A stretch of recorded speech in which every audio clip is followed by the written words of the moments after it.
오늘 말씀 제목은 하나님을 왕으로 삼으라입니다. 오늘 본문이 이스라엘 백성이 이제 사무엘에게 왕을 요구한 말씀입니다. 하지만 7절 말씀 보시면 너를 버림이 아니요 나를 버려 자기를 왕이 되지 못하게 함이니라. 하나님은 이미 이스라엘 백성의 마음을 알고 있었습니다. 그들이 바라는 왕은 하나님을 버리고 사람을 왕으로 세운다라는 뜻입니다. 오늘 본문 앞장인 사무엘상 7장에는 사무엘이 이스라엘 사사가 되어서 블레셋과의 전쟁에서 크게 승리합니다. 물론 하나님의 은혜였지요.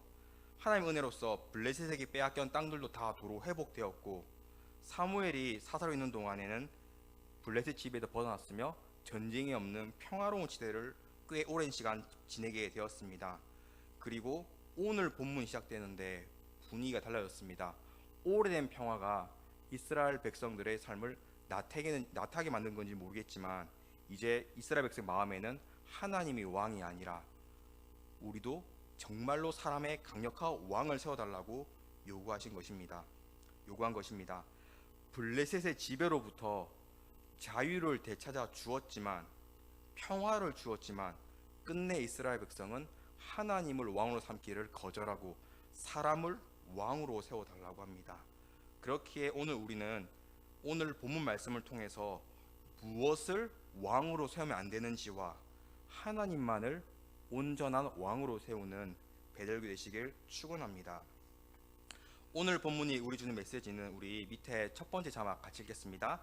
성도는 탐욕으로 살면 안 됩니다. 오늘 말씀의 시작인 1절에서 3절 말씀 다 같이 합독하겠습니다. 사무엘이 늙음에 그의 아들들을 이스라엘 사사로 삼으니 장자의 이름은 요엘이요 차자의 이름은 아비야라. 그들이 브엘세바에서 사사가 되니라. 그의 아들들이 자기 아버지의 행위를 따르지 아니하고 이익을 따라 뇌물을 받고 판결을 굽게 하니라. 이제 이스라엘을 평화로 다스렸던 사사 사무엘, 믿음의 사무엘이 드디어 늙게 되었습니다. 청춘이 다 떠나갔습니다. 그래서 자신을 대신해서 아들들을 자신의 뒤를 이은 사사로 세웠습니다. 아들의 이름은 장자는 요엘, 차자는 아비야라고 합니다. 아들들이 자신의 나이 많은 노년이 된 사무엘 대신해서 이스라엘을 다스렸습니다. 여기서 한 가지 문제가 등장하는데, 바로 앞장인 사무엘상 7장 마지막 절 17절 보시면 사무엘이 지내는 곳은 라마라고 되어 있습니다. 그리고 방금 읽은 2절 말씀에는 요엘과 아비야가 브엘세바에서 사사로 다스렸다라고 되어 있습니다. 즉 사무엘은 쭉 라마에서 지냈고, 그 아들들은 사무엘을 떠나서 브엘세바에서 새로운 수도를 세웠고 새로운 정치부를 만들게 되었습니다. 권력을 세우게 되었습니다. 라마와 브엘세바의 거리는 라마가 남동쪽 끝, 그리고 브엘세바가 라마가 동북쪽 끝, 브엘세바가 남쪽 끝입니다. 구약 성경에 종종 등장한 표현이 있는데 보신 분도 있을 거라 믿습니다. 단에서부터 브엘세바까지라는 표현이 있습니다. 혹시 기억하십니까? 아멘. 우리 교회는 역시 말씀 통독과 필사를 열심히 하니까 아시는군요. 이거 무슨 뜻이냐면, 이스라엘 전체를 가리킬 때 단에서 브엘세바, 우리나라로 치자면 의정부에서 남의 땅끝말 이런 표현이, 제주도 이런 표현입니다. 그래서 라마가 우리나라로 치자면 지금 동북쪽 끝, 즉 강원도 속초 지역입니다. 그리고 브엘세바는 끝이니까 제주도 또는 남의 해남 땅끝마을이라고 생각하면 됩니다. 즉 끝과 끝에서 이제 각자의 자리에서 사사로 지내게 되었습니다. 이 당시 이스라엘 사람들이 라마에서 브엘세바까지 가려면 3박 4일이 걸렸다고 합니다. 평균적으로. 굉장히 먼 거리를 이 아들들이 아버지를 떠나서 자신들의 왕국을 세우게 되었습니다. 그래서 이 아들들이 아버지 사무엘이 없으니까 어떻게 쓸까요? 살판 났습니다. 사사 역할 중 하나가 재판이 있습니다.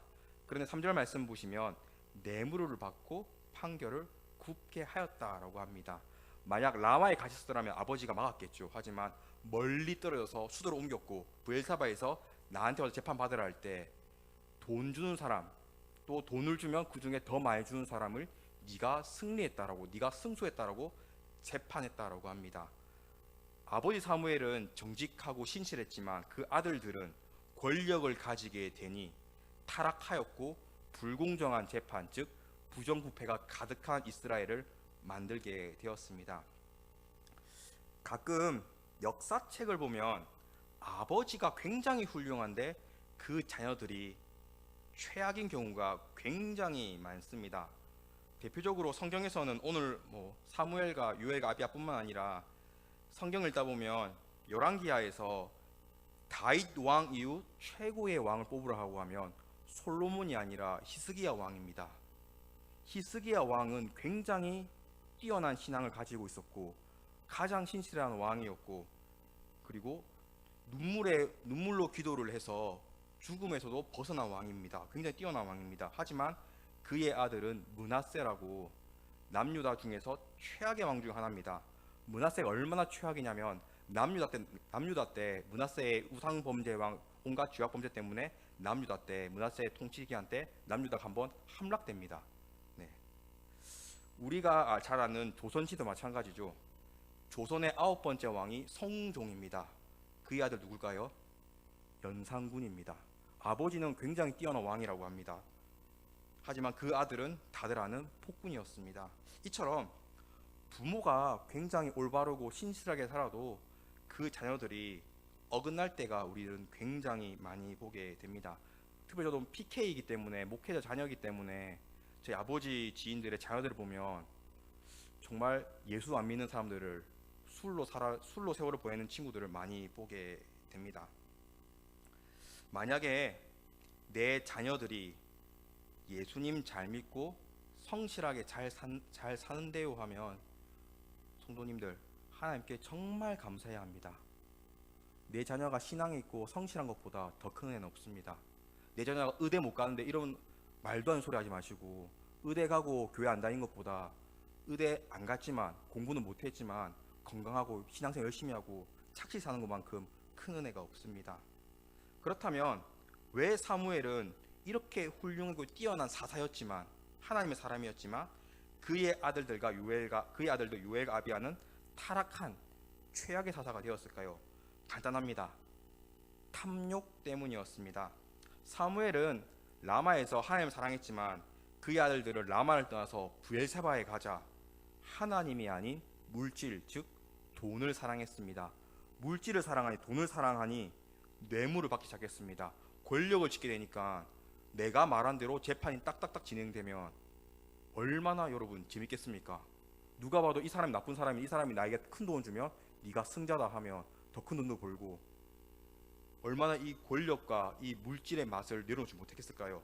그래서 사무엘은 하나님을 왕으로 섬기고 하나님을 사랑했지만 그의 아들들은 아버지를 떠나자, 멀리 브엘세바까지 떠나자 하나님을 버리고 물질을, 돈을 왕으로 섬기고 돈과 권력을 사랑하기 시작했습니다. 그래서 돈 때문에, 물질 때문에 아무리 억울한 사람이 있어도, 아무리 큰 피해자가 있어도 돈 없으면 너는 패소시켰습니다. 누가 더 뇌물을 줬냐라는 물질 만능주의로 이스라엘을 다스리게 되었습니다. 우리 디모데전서 6장 10절 말씀을 우리 같이 자막 보고 합독하겠습니다. 돈을 사랑함이 일만하게 뿌리가 되나니 이것을 탐내는 자들은 미혹을 받아 믿음에서 떠나 많은 근심으로써 자기를 찔러도다. 성경에서는 물질을 경고할 때 늘 사랑이라는 단어가 등장합니다. 돈을 사랑하는 것이 1만 가지 악의 뿌리가 된다라고 합니다. 그리고 돈을 탐내는 자들은, 돈을 탐심 가진 자들은 미혹을 받아서, 그 다음 말씀 중요하죠, 믿음에서 떠나라고 되어 있습니다. 돈이 얼마나 악하고 얼마나 파괴적인지 아무리 신실한 사람도 물질 앞에 넘어지면 신앙을 버린다고 성경은 기록하고 있습니다. 그 다음 말씀이 근심으로 자기를 찔렀도다. 돈을 사랑해서 부자가 되면 다 잘 되는 줄 알았는데 자기를 찔렀도다. 결국 나를 찌르는 가시가 된다라고 합니다. 오늘 사무엘상 8장에 요엘과 아비야가 등장하고 타락한 사사의 모습을 보여주고, 그 다음에 이제 이스라엘 초대 왕 사울 왕이 세워집니다. 요엘과 아비야 기록은 전혀 없습니다. 사무엘은 종종 등장하는데 그 아들들은 등장하지 않습니다. 왜냐하면 제 개인 상상인데, 제 추측인데, 사울 왕이 되었을 때 요엘과 아비야 사사라는 직분이 끝났을까요? 안 끝났을까요? 끝났습니다. 이제 재판은 왕이 합니다. 여러분, 평생을 돈 주는 대로, 뇌물 받는 대로 재판한 사람이 권력을 다 잊어버렸습니다. 피해자들이 가만히 냅뒀을까요? 아니면 보복했을까요? 제 생각인데 분명히 어떤 식이든 보복했을 것입니다. 너 때문에 뭐 우리 아버지가 죽었는데 보상 못 받아, 너 때문에 내 딸이 뭐 피해받았는데, 이러면서 요엘과 아비야는 어떻게든 보복받았을 것이라고 저는 추측합니다. 이처럼 돈은 당장은 달콤하고 당장은 필요해 보이지만 돈을 사랑하면 자기를 찔렀도다 그 가시가 돼서 나에게 돌아옵니다. 돈 때문에 상처받고 돈 때문에 더욱더 큰 피해를 보게 됩니다.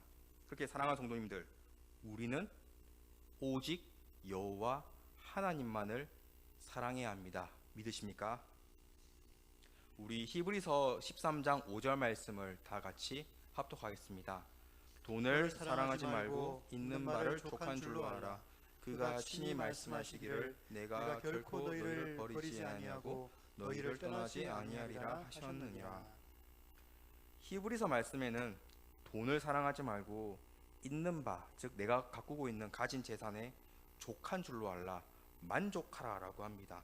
만족하지 못하면 사무엘 아들들처럼 온갖 부정부패를 더 저지르게 됩니다. 나보다 더 많은 돈 많은 사람 많기 때문에 만족함이 없습니다. 하지만 성경은 돈을 사랑하는 것이 아니라 있는 바를 족한 줄로 알라라고 합니다. 그 다음 말씀 중요하죠. 내가 결코 너희를 버리지 아니하고 너희를 떠나지 아니하리라. 너희는 돈에 만족해라. 왜냐하면 하나님께서 너희를 안 버리시고 너희와 평생 함께 하신다라고 말씀은 기록하고 있습니다. 즉 물질보다, 돈보다 더 귀하고 더 가치 있고 나를 절대로 배신하지 않을, 나를 절대로 떠나지 않는 하나님께서 함께 하시기에, 돈보다 더 귀한 하나님 함께 하시기에 너희는 돈을 사랑하는 것이 아니라 함께하는 하나님을 사랑하라고 성경은 기록하고 있습니다. 물질은 결국 나를 배신할 때가 있습니다.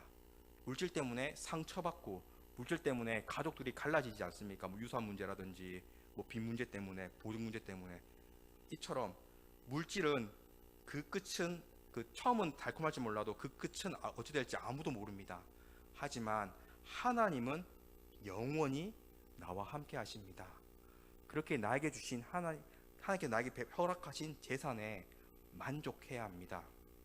만약 내가 부족한 게 있다면 하나님은 다 알고 계시기 때문에 반드시 채워주십니다. 그렇게 내가 돈이 없다고 조바심 내거나 사무의 아들처럼 온갖 범죄를 행해서 물질을 채울 필요가 없습니다. 그것들은 다 나에게 가시가 되어서 돌아오게 됩니다. 지금도 많은 사람들이 돈이 최고다라면서, 돈이 전부다라고 하면서 돈을 신으로 믿는 세상을 살아갑니다. 하지만 그 돈들은 신이 아닙니다. 언젠가 나를 공격하는, 나에게 들어오는 가시가 됩니다. 오직 하나님만이 영원히 나와 함께 하시며 나의 모든 것 되어 주십니다. 그렇기에 우리는 하나님을 믿고 하나님을 소망하고 하나님을 사랑하며 이 세상을 살아가야 합니다. 오늘 말씀 마음에 새겨서 탐욕을 내려놓고 오직 하나님만을 사랑하고 하나님과 동행하는 베델교회 되시길 간절히 축원합니다. 우리 두 번째 같이 읽겠습니다. 성도는 타인과 비교해서는 안 됩니다. 사무엘 아들들의 뇌물 판결이 극에 달했습니다. 이 부정부패 때문에 이스라엘 불만이 가득 찼습니다. 이스라엘 백성들 중에 대표인 장로들이 라마에 있는 사무엘을 찾아와서 따졌습니다. 그런데 이스라엘 장로들의 주장이 조금 특이합니다. 우리 오늘 본문 5절 말씀을 다 같이 합독하겠습니다. 그에게 이르되 보소서, 당신은 늙고 당신의 아들들은 당신의 행위를 따르지 아니하니 모든 나라와 같이 우리에게 왕을 세워 우리를 다스리게 하소서 한지라. 장로들의 첫 말은 맞습니다. 당신 늙었죠. 사무엘 사실 기분 나쁘겠지만 본인은 늙었고, 당신 아들들은 당신의 행위를 따르지 아니하니. 사무엘은 공정하고 신실한 사사였지만, 공정히 재판했지만 그렇게 하지 않았으니 그 다음 말이 안 됩니다. 모든 나라와 같이 우리에게 왕을 세워 우리를 다스리게 하소서. 즉 모든 나라, 주변 이스라엘 나라를 보니 다 왕이 있는데 우리만 왕이 없다. 우리도 왕을 세워달라고 합니다. 여러분, 부정부패 저지른 사무엘의 아들들을 혼내주세요라든지, 아니면 당신이 다시 권력을 잡아서 정말 임종 직전까지 다스려라 공정하게라든지, 아니면 새로운 사사, 정말 신실한 사사를 새롭게 뽑자 하는 게 맞지 않습니까? 즉 부정부패가 문제입니다. 하지만 이스라엘 장로들은 이미 7절 말씀처럼 마음에 하나님을 내려놓았습니다. 그래서 하나님을 대신할 왕을 찾았습니다. 그래서 부정부패 저지른 사무엘 아들들을 혼내거나 강등시키는 것이 아니라, 새로운 사람 뽑자가 아니라 다른 나라들처럼 왕을 세우자고 합니다. 이스라엘은 왕이 없으니까 왕이 있는 나라와 비교하면서 우리도 왕이 필요하다라고 합니다. 이 비교하는 것이 오늘 본문 읽지 않았지만 20절에도 또 등장합니다. 우리 오늘 본문 20절 말씀 같이 읽겠습니다. 우리도 다른 나라들 같이 되어 우리의 왕이 우리를 다스리며 우리 앞에 나가서 우리의 싸움을 싸워야 할 것이니라 하는지라. 이스라엘도 다른 나라들 같이 되어 또다시 다른 나라와 비교하고 있습니다. 우리도 왕을 세워서 왕이 우리를 다스리고 우리를 대신해서 전쟁에 나가서 승리해야 한다고 합니다. 지금 이스라엘 장로 주장 무엇입니까? 다른 나라를 보니까 왕이 있는데 우리만 왕이 없다. 우리도 왕을 세우자입니다. 지금 이스라엘 장로들은 다른 나라들과 자기 고국인 이스라엘을 비교하고 있습니다. 다른 나라는 다 왕이 있는데 왜 우리는 왕이 없냐라고 합니다. 비교식으로 지금 사무엘을 찾아와서 사무엘에게 얘기하고 있습니다. 비교 의식이 정말 최악입니다. 왜냐하면 창세기 보시면 인류 최초의 살인죄가 무엇입니까? 가인과 아벨 사건입니다. 가인이 아벨을 미워해서 그냥 죽였습니까? 아니죠. 물론 미워했겠지만 그 이유는 가인의 제사는 하나님께서 받지 않고 아벨의 제사를 받았습니다. 왜냐하면 아벨이 믿음으로서 온전한 제사를 준비드렸기 때문입니다. 이때 가인은 자신을 되돌아보는 것이 아니라 아벨과 비교했고, 아벨을 죽이면 내 세상이라고 착각했습니다. 그래서 자신과 동생을 비교해서 그 동생을 죽여버렸습니다. 이것이 최초의 살인의 시작입니다. 실제로 선악과도 최초의 범죄, 선악과도 마찬가지입니다. 뱀이 어떻게 유혹합니까? 하와에게 이걸 먹으면 너도 하나님처럼 될 수 있다라고 하나님과 하와를, 창조주와 조물주를 비교했습니다. 그러자 하와가 선악과를 먹지 않았습니까? 이처럼 비교는 결국 죄를 일으켜 세웁니다. 뉴스를 보면 20, 30대 청년들이 백수가 굉장히 많다라고 합니다. 뉴스에 또 이 말 하더라고요. 청년들은 SNS가 필수인데 SNS를 보면 잘 나가는 사람들만 올린다라고 합니다. 예를 들면 전문직 또는 대기업 또는 부잣집 아들, 딸들, 그런 아가씨들이죠. 이 사람들이 나와서 자기는 월급이 이만큼 되고 집이 이렇고 비싼 가방을 들고 비싼 차를 끌고 다니고 이렇게 자랑을 하니까 평범한 사람들이 이 소수 0.1%의 모습을 보고 99.9%의 사람들이 비교하고 나는 불행해. 내가 갈 수 있는 거는 전문직 대기업도 아닌 중소기업인데 가봤자 뭐하냐 라고 스스로 비교해서 취업을 포기한다라고 합니다. 대학교도 마찬가지죠. 서울에 속한 명문대학교를 안 나왔다고, 나는 지방대 나왔고 나는 전문대를 나왔고 나는 고등학교 졸업으로 끝났는데 라고 자신의 학벌을 비교해서 마음이 꺾여서 어차피 취업 손해봤자 1억 손해봤자 안 뽑힌다, 일 안 하고 놀란다라고 포기한다라고 합니다.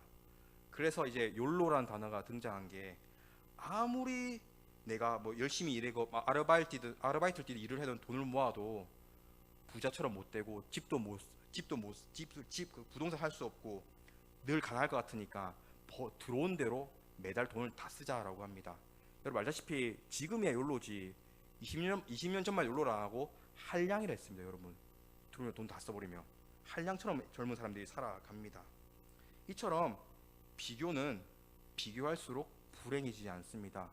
결국 내 삶을 좀먹으며 내 삶에 죄를 세우게 됩니다. 삶이 나아지지가 않습니다. 비교할수록 불행해지는 게 인생입니다. 옛날에 TV에서 본 것 같은데 우스갯소리로 어떤 아내가 TV를 보다가 남편 보고 말했습니다. 와, 최수종 배우한테 시집 갈 걸 하니까 옆에 있던 남편 뭐라 했습니까? 네 얼굴이 신혜라가 아니잖아라고 했다. 신혜라가 아니잖아. 최수종이 퍽이나 결혼하겠다라고 해서 부부싸움 났다라고 합니다. 여러분, 배우자를 비교하는 것만큼도 최악의 배우자가 없습니다. 이처럼 비교해서는 안 됩니다. 어린 자녀를 다른 자녀와 시험 성적으로 비교하고, 직장도 마찬가지죠. 직장 내에서 네 직업이 뭐냐, 나는 월급 얼마다 비교하고, 또 직장 내에서도 같이 일하는데 얘가 일을 잘하고 너 일 못한다라고 하면 일 못하는 사람은 더 일 못하게 됩니다. 아까 말한 것처럼 결혼해서도 배우자를 다른 집안에 김씨 아저씨는 옆집 순이 엄마는 이러면서 비교하기 시작하면 여러분, 말한 대로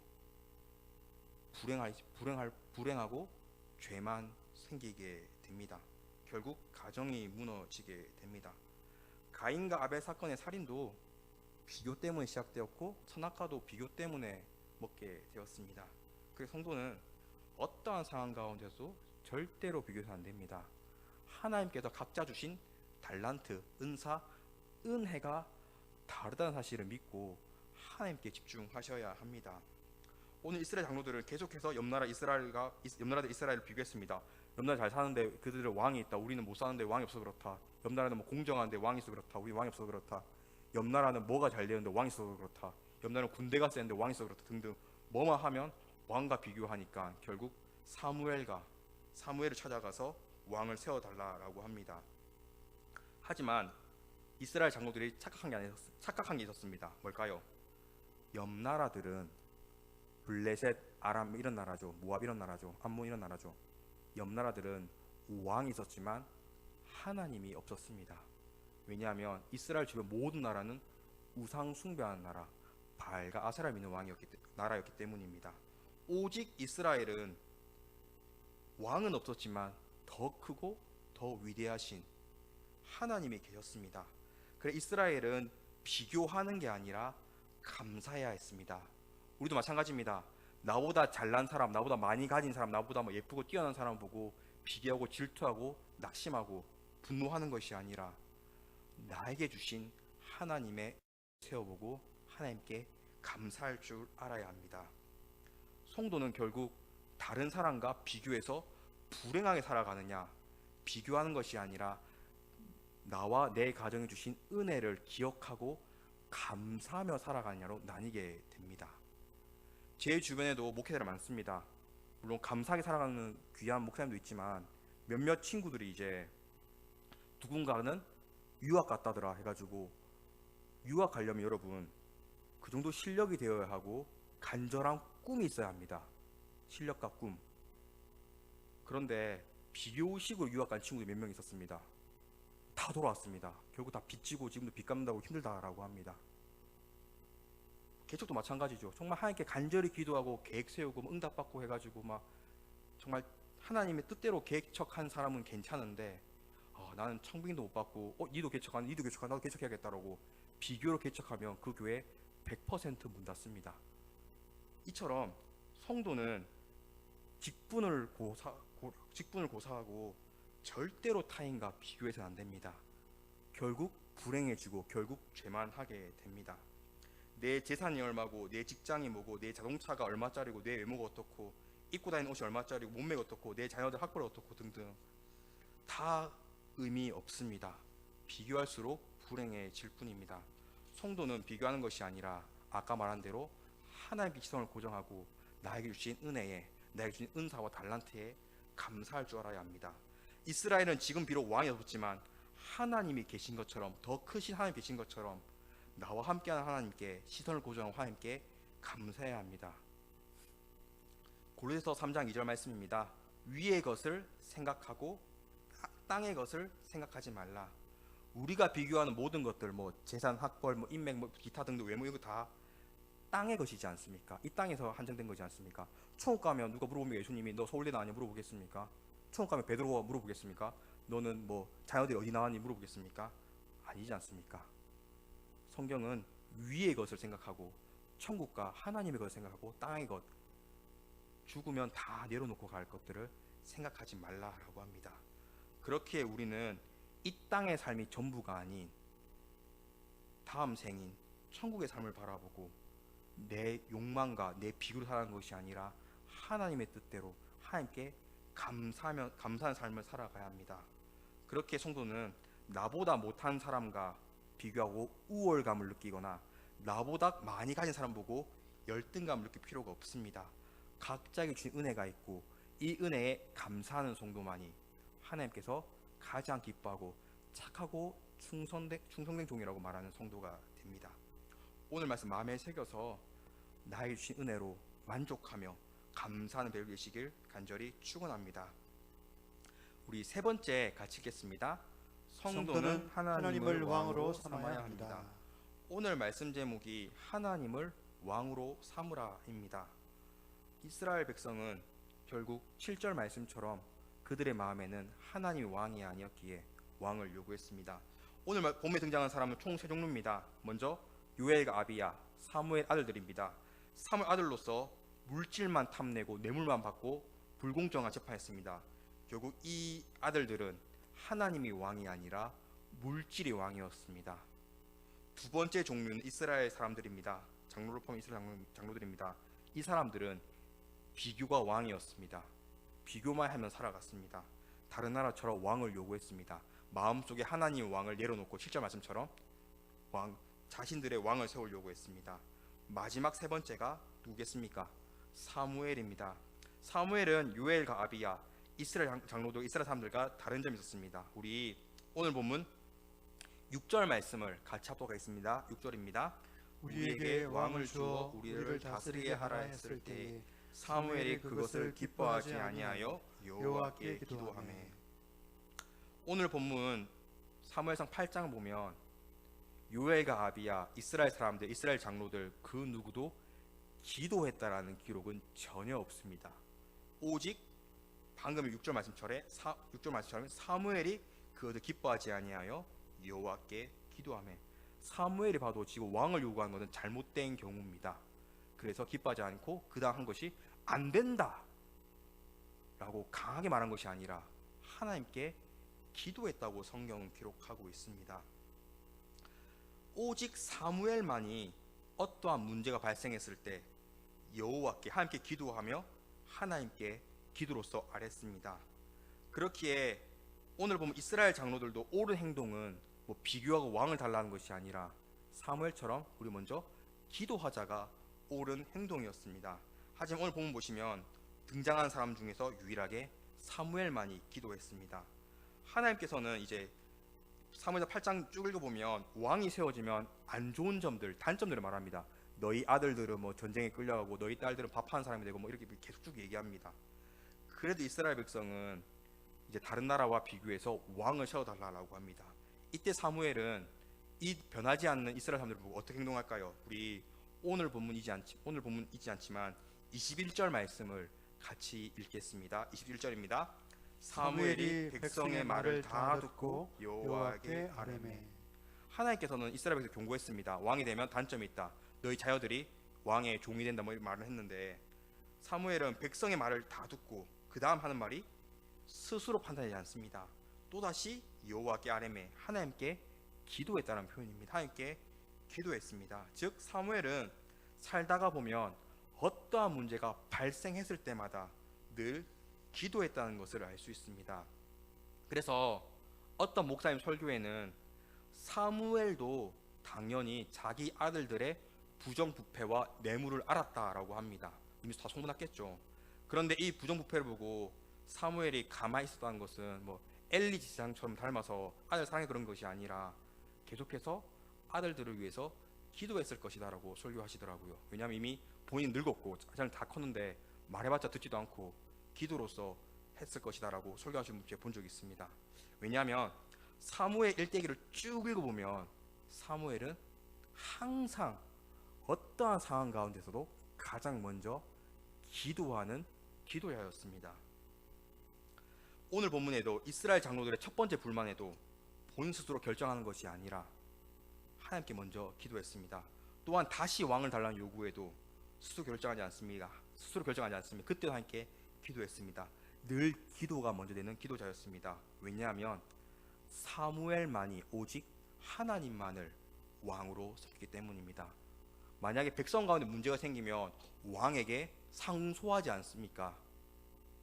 이처럼 뭔가 문제가 생길 때마다 사무엘은 스스로 해결하지 않고 권력이 있었음에도 하나님께 기도하고 하나님께 도움을 요청하고 하나님께 맡겼습니다. 만약 사무엘이 자기 자신이 아들들처럼 자기가 왕이었으면 자기가 재판했겠죠. 아니 왕 안 된다, 아니면 내가 왕이 되겠다, 왕을 추천해봐, 이렇게 했겠죠. 하지만 사무엘은 자기 자신이 왕이 아니었습니다. 하나님 왕이었기에 왕 대신 하나님께 모든 문제를, 작은 문제를 할지라도 기도로서 아뢰고 기도로서 도와달라고 했습니다. 사무엘 아들들을 보면 결국 본인들 스스로 왕이 되었습니다. 그래서 재판을 돈으로만, 뇌물로서만 추구했습니다. 이스라엘 장로들을 보시면 다른 나라들과 비교해서 왕을 세우려고 했습니다. 결국 자기 자신들을 위한 왕이지 않습니까? 하나의 왕이 아니라 다 각자가 자기 자신을 위한 삶, 자기 자신이 왕이 되는 삶을 살았습니다.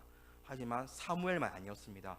자기 자신이 왕이 될 수 있었음에도 본인이 왕이 아니라 하나님이 왕이 되어서 하나님께 기도했습니다. 사무엘 7장에도 그 강력했던 블레셋 전쟁에 승리한 것도 아시지 않습니까? 사무엘이 기도할 때 블레셋에서 승리하였고, 기도할 때 사무엘이 다스 이스라엘이 평화로웠습니다. 사무엘의 삶을 보면 다 기도였습니다. 작은 것도 기도했고 큰 것도 기도했습니다. 왜냐하면 사무엘만이 하나님을 왕으로 섬겼기에, 왕 대신 하나님께 도움을 요청했기 때문입니다. 사랑하는 성도님들, 내 자신이 왕이 되면 기도가 나오지 않습니다. 내가 먼저 다 결정하겠죠. 내 욕망대로 살아가겠죠. 다른 사람과 비교하겠죠. 내가 이 사람보다 뭐가 없냐, 뭐가 뛰어나냐, 이렇게 생각하겠죠. 다 자신이 왕이 되었기 때문입니다.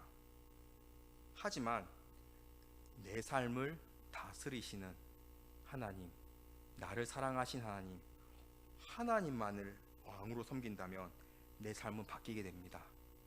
비교하기보다, 만약 비교가 마음에 들면 기도를 하고, 내 삶에 어떤 문제가 생기면 기도를 하고, 물질의 유혹이 찾아와도 기도하게 됩니다. 어떠한 상황 가운데, 어떤 환난과 위기 가운데서도 기도하게 됩니다. 기쁠 때도 기도하고, 슬플 때도 기도하고, 평안할 때도 기도하고, 혼란스러울 때 기도하게 됩니다. 하나님이 왕이 되시기 때문에 왕 되신 하나님의 보호하심과 인도하심을 기도로서 체험하게 됩니다. 하나님의 은혜로 인생길을 걷게 됩니다. 우리 시편 5편 2절 말씀을 다 같이 합독하겠습니다. 나의 왕, 나의 하나님이여, 내가 부르짖는 소리를 들으소서. 내가 주께 기도하나이다. 아멘. 시편 말씀에도 나의 왕, 나의 하나님이여, 내가 주께 기도하나이다. 시편 말씀에도 하나님을 왕으로 고백하며 왕 대신 하나님께 기도하고 있습니다. 이처럼 성도는 내 인생은, 내 삶은 내 것이 아니다, 내가 왕이다 라는 잘못된 생각을 내려놓고 하나님이 왕이 될 때 우리는 기도할 수 있습니다. 기도하면 응답받고 승리하고 은혜를 체험할 수 있습니다. 내 삶의 왕은 내 자신이 아닙니다. 하나님이십니다. 그렇게 우리는 탐욕, 욕심을 내려놓고 다른 사람과 비교하는 걸 내려놓고 왕 대신 하나님께 기도하며 하나님만으로 만족하며 행복해하는 삶을 살아가야 합니다. 오늘 이 시간, 수요 기도의 시간, 기도하기 위해 모였습니다. 각자 기도 제목이 있습니다. 왕 대신 하나님께 기도함으로써 응답의 은혜를 누리는 대를 되시길 축원합니다.